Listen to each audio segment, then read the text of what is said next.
Un tutoriel pour représenter les fonctions sur GeoGebra. Alors, on va s'attacher à un premier exemple.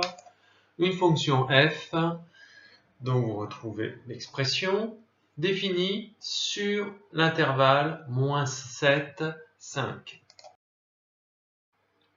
Dans le logiciel GeoGebra, il faut tout d'abord saisir cette cartouche tout en bas. Un menu déroulant apparaît, je prends la deuxième ligne. Je saisis maintenant la fonction.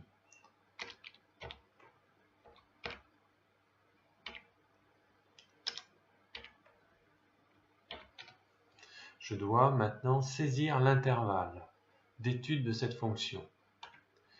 Nous l'étudions de -7 à 5. Je valide.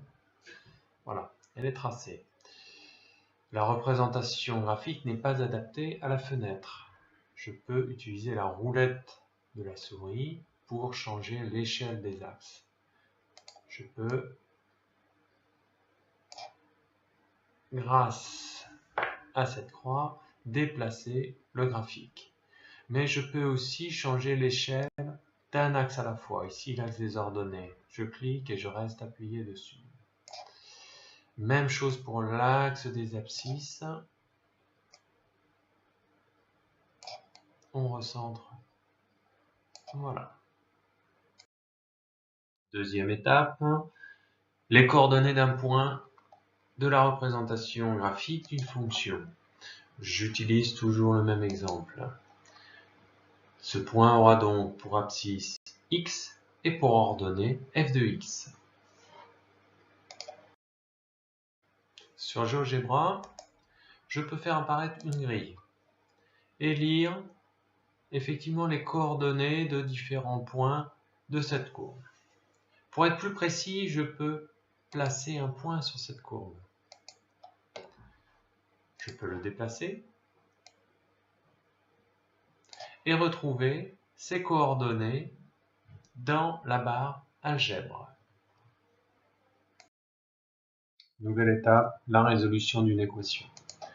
Toujours sur le même exemple, ici f de x est égal à 60. f de x égale 60.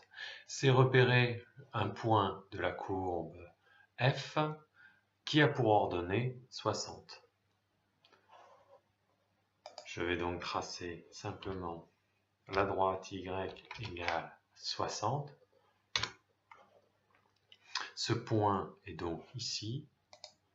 J'utilise intersection entre cette droite et je sélectionne cette fonction-là. J'obtiens le point B. Il a pour coordonnées 3,55 et 60. Son ordonnée 60, l'abscisse 3,55. Ça veut dire que l'équation f de x égale 60 a pour solution 3,55.